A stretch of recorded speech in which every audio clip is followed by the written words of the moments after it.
নমস্কার বন্ধুরা, আপনারা সবাই কেমন আছেন? আশা করছি আপনারা সবাই অনেক ভালো আছেন। এখন আপনারা দেখছেন ভুতুড়ে ডায়েরি 01, সাথে আছে আমি সালমা। তো বন্ধুরা, আজ আমি আপনাদের সাথে একটা ছোট্ট গল্প শেয়ার করব। তো চলুন বেশি কথা না বাড়িয়ে গল্প শুরু করি। গল্পের নাম হলো হাসপাতালের ভূতের কাহিনী। কলকাতার এক পুরনো সরকারি হাসপাতাল। বাইরে থেকে দেখলে একদম সাধারণ, কিন্তু ভেতরে লুকিয়ে আছে এক অজানা আতঙ্ক। এই হাসপাতালে নতুন কাজ শুরু করেছিল রিমা, একজন নার্স। প্রথম দিন থেকেই সে লক্ষ্য করছিল হাসপাতালের তৃতীয় তলাটা সবসময় অদ্ভুত আর নিস্তব্ধতা। অন্য তলাগুলোতে রোগী আর ডাক্তারদের ভিড় থাকলেও ওই তলায় কেউ যেত না।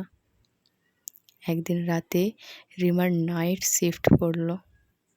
হঠাৎই এক বৃদ্ধ রোগীর অবস্থা খারাপ হয়ে গেল। ডাক্তার তাকে তাড়াতাড়ি তৃতীয় তলার এক খালি কেবিনে নিয়ে যেতে বলেন। রিমা একটু ভয় পেলেও কাজ তো করতেই হবে, তাই সে রোগীকে নিয়ে তৃতীয় তলায় উঠল। তলা জুড়ে এক অদ্ভুত ঠান্ডা হাওয়া বইছিল। লাইটগুলো টিমটিম করছিল, আর চারিদিকে এক অস্বাভাবিক নীরবতা।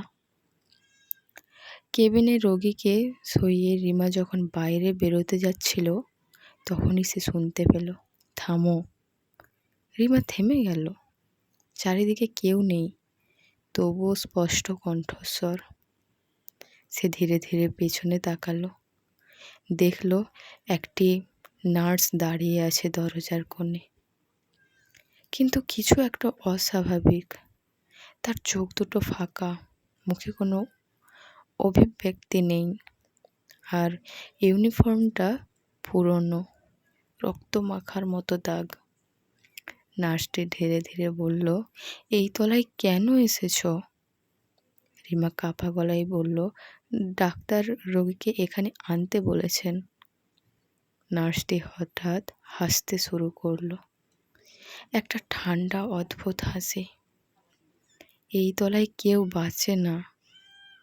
হঠাৎই লাইট নিভে গেল, চারিদিকে অন্ধকার। রিমা চিৎকার করে উঠল, কে কে তুমি? লাইট আবার জ্বলে উঠল, কিন্তু সামনে কেউ নেই। ভয়ে রিমা দৌড়ে নিচে নেমে এলো। সব ঘটনা সে ডাক্তারদের বলল। একজন বৃদ্ধ ডাক্তার চুপ করে বললেন, তুমি যাকে দেখেছ সে আগে এই হাসপাতালের নার্স ছিল।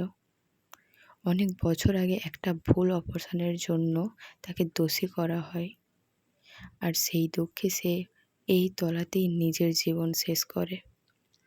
তারপর থেকে তৃতীয় তলায় মাঝে মাঝে তার দেখা মেলে। সেদিনের পর থেকে রিমা আর কখনো ওই তলায় যায়নি। কিন্তু আশ্চর্যের বিষয়, যে রোগীকে সে ওই কেবিনে রেখে এসেছিল, পরদিন সকালে তাকে কোথাও খুঁজে পাওয়া যায়নি। শুধু খালি বিছানা আর জানালার পাশে একটুখানি ঠান্ডা হাওয়া। তো বন্ধুরা, গল্পটা এতটাই। কেমন লাগলো অবশ্যই জানাবেন। আশা করছি ভালো লেগেছে।